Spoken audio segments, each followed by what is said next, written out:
In today's video, we're going to talk about one of the top search questions and issues about the Pacific Northwest, specifically Southwest Washington and Vancouver, Washington, and that is the weather. So if that's something you're interested in, stay tuned.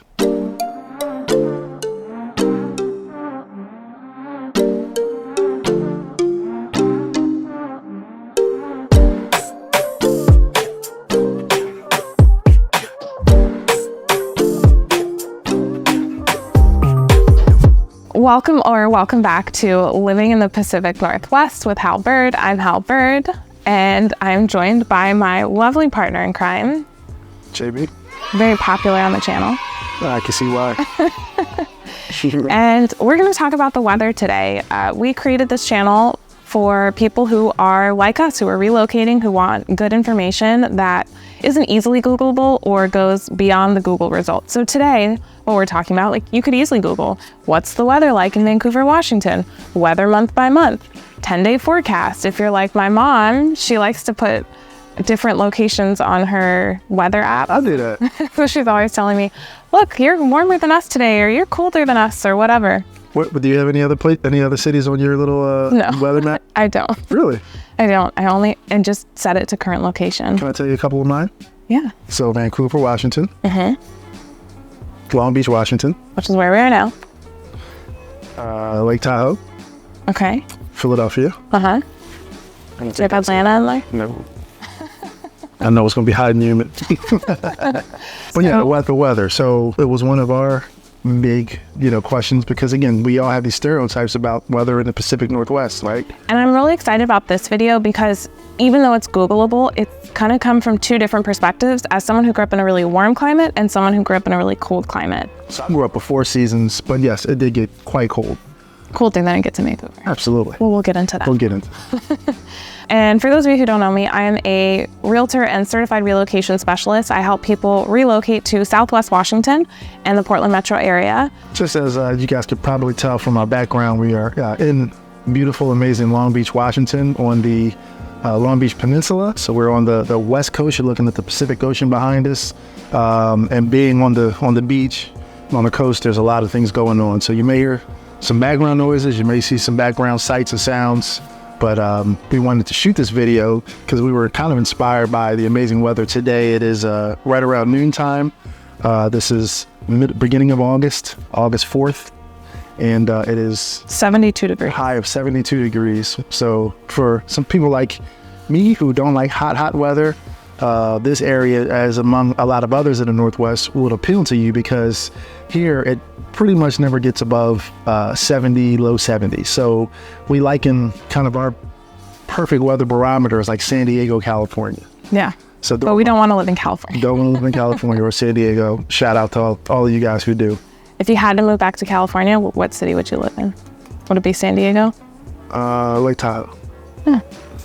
But on the Nevada side, so you're not That's a good one. That is a good one. If you physically though, like put a gun on my head, yeah, San Diego. Yeah. Tough to beat.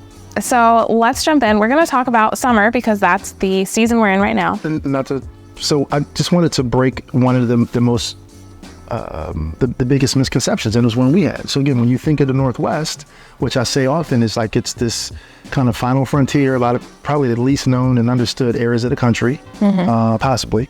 But in my mind, I'm thinking, okay, it's always raining, right? And it's been anything but. So, we found that was a big time misleading stereotype. And it's much more a temperate climate that has 4 seasons. So it's about as temperate as you can be and still have 4 seasons. Right, which coming from the East Coast, I absolutely love 4 seasons. I feel like it kind of just gives a certain rhythm to life.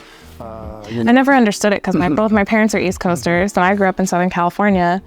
And they used to be like, it's not green here. I'm like, what are you talking about? There's trees right there. And like, after living here, you go back to California, it's like, it is so brown. Like it just, so I never understood the 4 seasons, but now I get it and I love it. Cool. So let's talk about weather. Okay, so we're going to talk about all 4 seasons and we're going to give you some stats about those seasons and then also kind of like anecdotal experience and perspective from a SoCal girl and a Philly boy.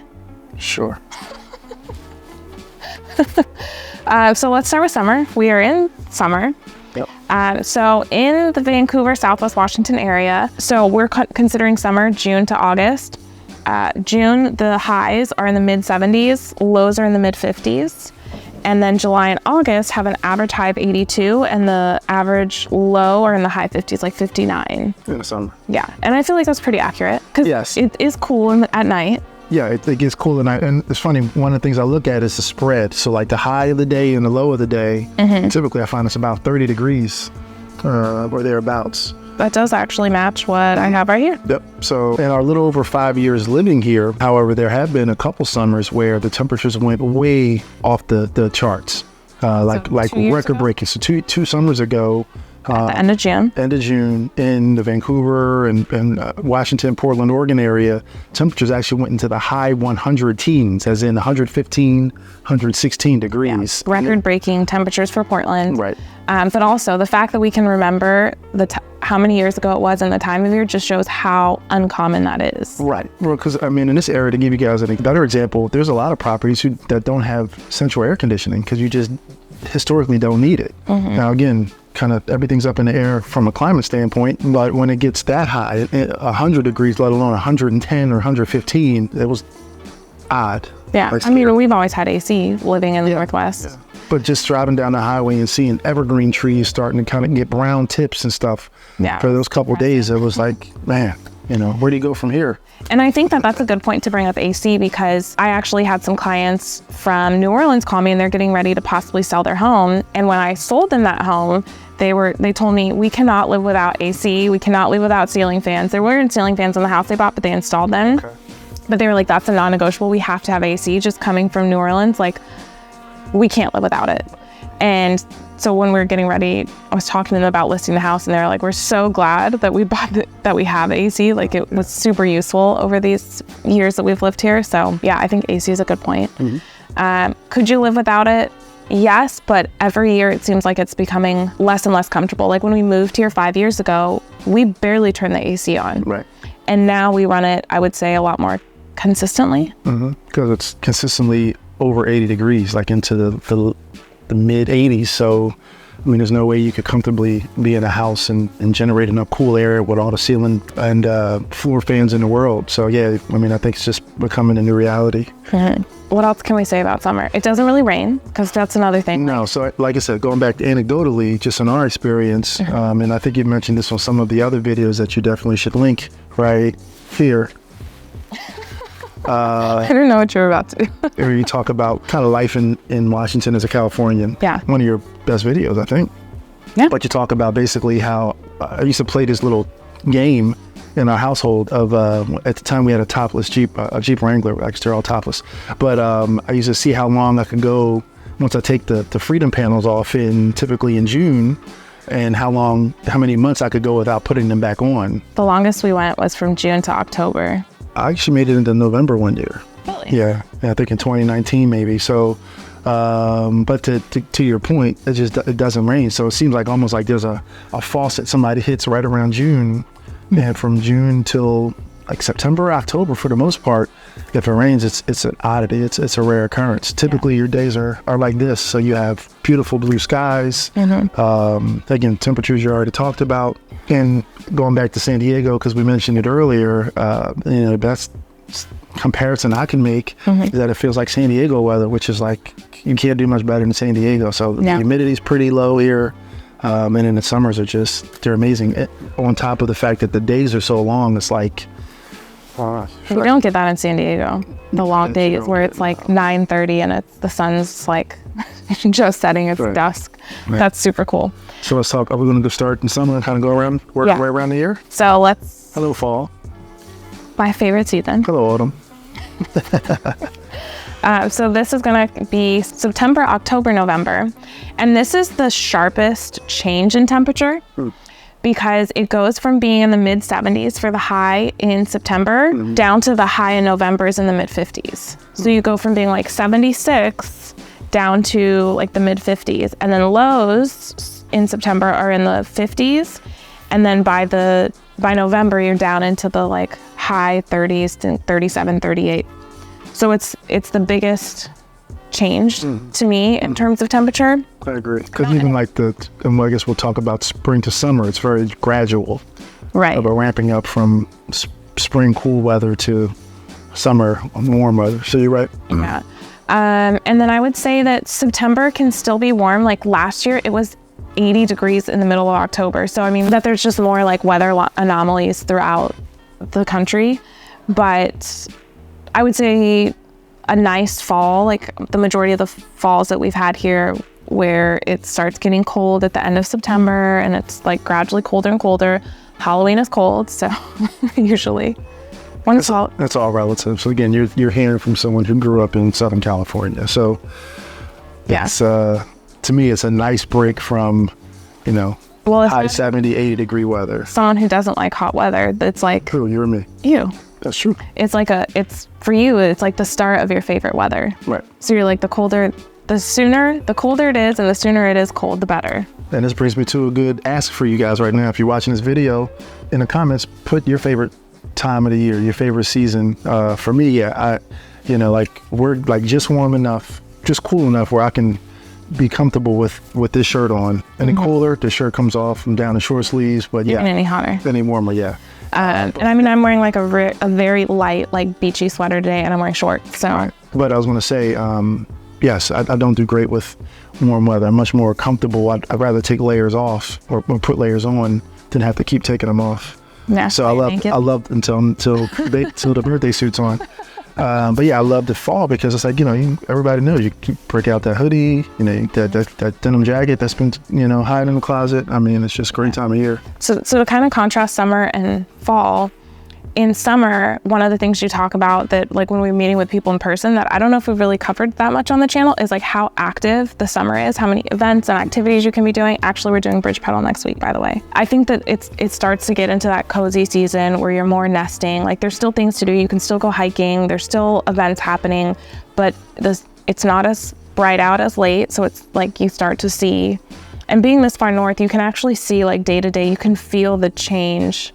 From like June 21st, longest day of the year, you can start to feel the days get shorter and shorter as the summer goes on. So it's fairly noticeable. And just going back to that, so that is another kind of pleasant surprise for me. The summers here are just so perfect that just about anybody, I don't care your activity level, normally you're going to be inspired to get outside and go bike riding or walk or hike or do a stand-up paddleboard, and I mean, you name it. So you're starting to ask, when does the rain start? And I would say it can start as early as mid-September, but last year didn't start till mid-October. Okay. So it's kind of variable. As a homeowner, I would say that one of the things you need to be aware of, and I was talking to this about my clients who are getting ready to list, because we talked about painting the exterior of their house before listing.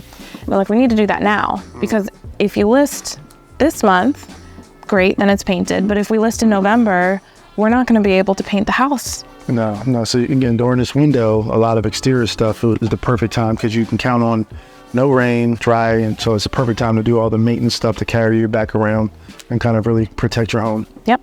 We talked about rain. I think this would be a good place to talk about how much rain, not hold people. Yeah, which is another surprise because again, in my head, I'm like, okay, it never stops raining, so it must rain here more than just about anywhere. Totally wrong about that. We get on average 42 inches of rain in Vancouver and the Southwest Washington area, which is only 4 inches more than the U.S. average. And the funny thing is, here at the coast where it's more temperate, they get double the amount of rain that we get in Vancouver. So they're getting over 80 inches of rain a year. Right. But to put the 42 in perspective, and again, you talked about this in other videos, we get less rain than, cities like Atlanta. Yeah. Than Tampa, Florida. I mean, there's a whole host of cities that get more rain annually than the Southwest Washington, Vancouver, Portland metro area. Less rain than Miami, Florida. So again, don't let that fool you. And we have a lot of friends who tell us to tamp down on our enthusiasm and hubris for living here because they like the small population and numbers, but the facts are the facts. So. Yeah. So fall's nice. I love it. The leaves change colors. It's beautiful. Oh, it's so beautiful. It's the prettiest time of year. Yeah. It's hard to say what's prettier between fall and spring because spring, like everything starts to be in bloom. Mm-hmm. But fall, the colors are just unmatched. It feels so warm. Mm-hmm. Like even though it's getting colder, because you see these like reds and oranges and like all these like vibrant colors, different than you do in like spring and summer. Mm-hmm. it has a warmth to it. Maybe that's why I like fall so much. Fall's very tan. A good chai latte. Yep. Our next season is beautiful too. Your favorite season? Probably my favorite season. So we're on to winter. It's probably a tie with fall, summer, and spring though. So winter. So I have here, so winter is December, January, February. These temperatures are the most similar. The average high in January or December and January is 47. The average high, is that what I'm hearing? Can you see the kite? No, I don't think they can. One of the best things, one of the most popular weekends in Long Beach, Washington is the International Kite Festival, which happens this month in August. So I'm looking forward to learning more about that. So December, January, 47. The average high in February is 51. Seeing that now, so that's the stats. The average lows are in the mid 30s. Seeing that the average highs like December and January are 47, anecdotally, I just don't feel like that doesn't seem accurate to me. I feel like there's a lot of days that are in the high 30s, low 40s. Like if I had to guess off the top of my head, that's what I would have said, which is, I mean, almost a 10-degree difference. Yeah, but I think it's like anything. I think you notice it because it's colder, right? So because it doesn't really get cold here, and it's those of you guys who are from the Northeast or from Chicago or Minnesota or Wisconsin, places Real that party actually gets people. cold, then you probably would chuckle at the weather here because it just doesn't. So I think when it does get down into the 30s, you just notice it more, and maybe it seems like it's longer. But it doesn't seem like it's that long. But one of the things I do tell people is if you're concerned about the weather, you want to plan a warm weather trip for like end of January into February, because that's when I start to feel like, not that I don't have SAD, although I almost thought that I was going to get it this year. Yeah. I bought a lamp and I was going to do a video about it, and then it was warm and I was like, got happy again. Yeah, and then I was happy. So yeah, SAD is my personality you defrosted. let people know what SAD is? SAD is seasonal affective disorder. And it's basically how your mood is affected by the weather. The weather. So yeah, But typically staying outside and being active and taking vitamin D, I think, are great. And then if you're really concerned about it, see if you can take a vacation if you can't. So, I mean, there's great travel deals to Hawaii, to Mexico, like places you can go that are warm. Or you can try going to the Northeast, and then you see what really makes you sad, which is having to shovel snow or salt to sidewalks from ice, and it's like below freezing. That makes me sad. So what are you saying about the snow here then? Because that's another thing people would want to know.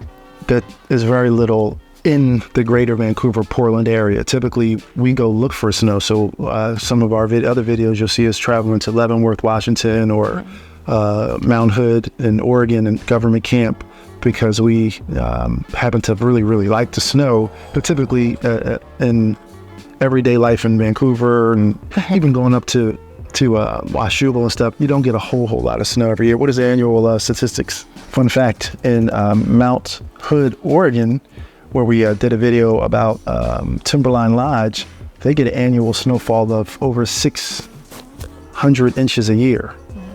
Vancouver gets on average 3 inches. 3 inches. So, I always tell people it's enough for it to be cute and like endearing, and not enough to be an inconvenience. Yeah, you get to put on your boots once a year. Go make snow angels with kids. I would also say that it varies a lot depending on your elevation. So if you live in a rural part of Camas, you're going to get a lot more snow. Even going from Vancouver to like Ridgefield and Battleground, if we get 3 inches, let's say in a snowstorm comes and we get 3 inches in Vancouver, you might have 6 inches in Ridgefield. Now, I'll put a pin in that, because this past winter we did have a more serious snow to the tune of about 10 inches, I think, which in one. Yeah, and the heaviest part being in Portland, like it was there. I think it was the most snow they had ever received, possibly. We'll go ahead and list the stats here. But yeah, that was one that kind of caught a lot of people out, because it was, again, 10 inches, which I think kind of now registers as a legitimate snowfall. We did have a white Christmas this year. Were we there? Well, we weren't there, but it did snow. But when we left, that was the first ice storm that has happened since we've been here. I don't know when the one previous to that was. So you do have a little bit of snow, not enough to be an inconvenience. I work with a lot of people in the medical profession, and that's something they're concerned about because they need to go into work to serve their patients. Mobility. If you're very concerned about it, I would say find a driveway that faces south so your snow melts faster. Or if you do have a north-facing driveway, don't have your house sloping down, because we had some neighbors try to pull their car out of a north-facing down-sloping driveway, and they didn't have four-wheel drive, and it was not a pretty sight. Yeah, wasn't pretty. So we talked about snow, we talked about rain, summer. Anything else about winter?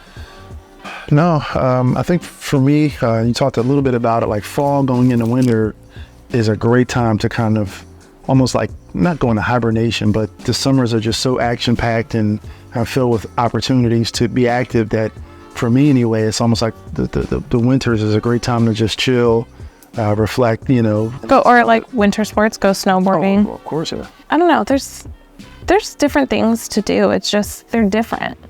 Like we're in a run club and they do the reigning champion. Well, I was thinking about the onesie run that they do. Like, so we do that in the fall/winter. So we all wear onesies and go running. So there's, people try to make the most of it. And it's funny, I'm very much a person, like, he'll complain if it's hot, loves it when it's cold. I rarely complain about the weather. I'm like, oh, what is today bringing? But I feel like people in the Northwest complain when it's hot and complain when it's cold. Like, people are always talking about the weather. I think people everywhere complain when it's anything, so. I don't know. People in California don't really complain about the weather. Because it's always the same. I know. So I'm just saying that's different. You guys are gluttons for punishment. For heat punishment? For heat punishment. Okay, so that brings us to spring, which is March, April, May. And we have obviously a ramping up of the temperatures. So highs range, this is not as stark of a drop for some reason. It's almost like the fall drops lower, but then it's more gradual as the warmth comes back. So the highs range from the high 50s to the low 70s, and the lows range between the high 30s and into the 40s. And I don't know, like, I guess spring is probably my least, I don't know if it's my least favorite. It's just... It's one of my favorite because I start to think about gardening. Yeah. I like to see all the, so in the winter. I think I get sad because the snow goes away. Oh yeah, you're starting your summer depression. Yeah, my depression. So you do have SAD. You have summer affective disorder. Yeah, or spring affective disorder. In the winter, we have tons of evergreens, but there's also tons of deciduous trees. So a lot of trees change colors, lose their leaves. So one of the interesting things, if you have a view and it's partially blocked in the summer, your views are great in the winter, and the sunsets are beautiful in the winter. Very true. But it does look a little bare. Like, I'm even thinking about when you come over the 205 bridge. In the summer, you cannot see through the island, but when it's winter, you can actually see the other side of the river through the island, through Government Island. So everything goes from being bare to, like, leaves start coming back and people start planting their gardens.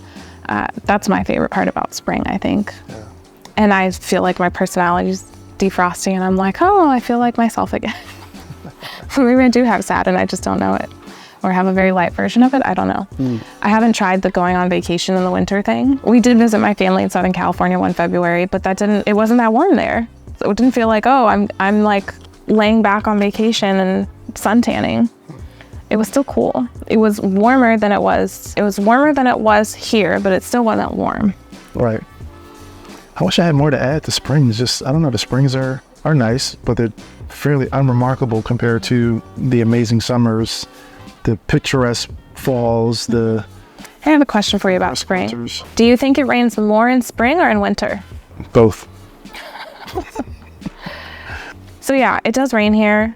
42 inches, that's spread out over time. In other words, not a lot, right? So think about like a mist. That's kind of what you'll get used to here. Majority of the time. We get really excited when it rains hard because we have a couple skylights and you can hear the raindrops on the skylights and it's so nice. But on a typical day, you'll get used to, your rain jacket, whatever you're wearing at the time. You flip up your hood and go from the house to the car, or the car to your business or whatever, and you really don't think about it too much.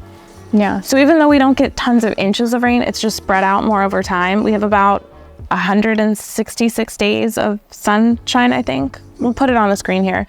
So we don't have as many days of sunshine as, say, like a Denver. Denver is one of the sunniest places in the country, even though it is colder in the winter than it is here, and they get more snow. Mm-hmm. They just don't have as many gray overcast days. Right. But I don't know, I think it's a great balance. I think you can handle, I don't know, it's definitely not 9 months of gray. There's sunshine breaking it up, there's summer, there's a good variation. If you can imagine yourself living in 4 seasons in a place that doesn't get like below freezing, too cold, with crazy snow, like that's what Vancouver is. It is definitely 4 seasons, it definitely rains, there's definitely gray, but it is not so overwhelming in our opinion.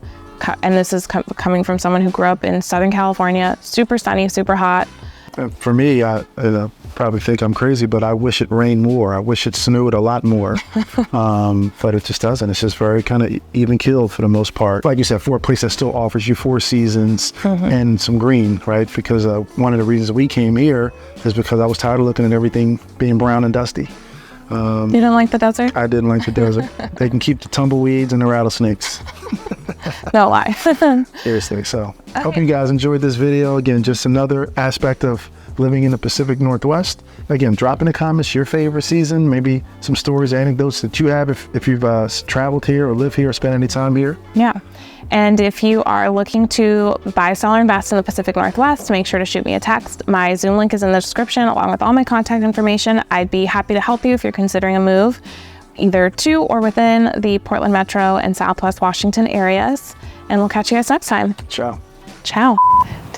Great, that was good. Good. All right, ready? I try not to outshine because I know what I bring to the table. I'm good at this. You just make me laugh. Okay. Welcome. Bigger than life. You know? I'm bigger than life and humble. Welcome. Get it together, okay? You're a professional. I'm so giggly. I think I'm hungry. What is that? The Is that a show must vacuum? go on. It's a Dyson vac. Should we wait like 60 seconds? Yeah, let's wait. Count down to 60 seconds. All right, I'll put it. Oh, Yeah, perfect. look at that. Okay. 6 seconds. Here we Let me go. see you. Let me help you out here. What would you do if it wasn't for me? I would be a hot mess. I am a You hot are a mess. hot mess and with you me, just, so- you just prevent me from being more hot messier. It's okay. All right. Ready? Let me take these car keys out of my pocket. I got no 90 stack of car keys. Look at this. I see that. Okay, so our things are both registering. Okay, All right, ready? let's do this. This is gonna be the best video ever. Do you want to intro in today's video? So if you're interested, stay tuned. Okay, go for it. Welcome back to Living in the Pacific Northwest with Hal Byrd. I can't say that now?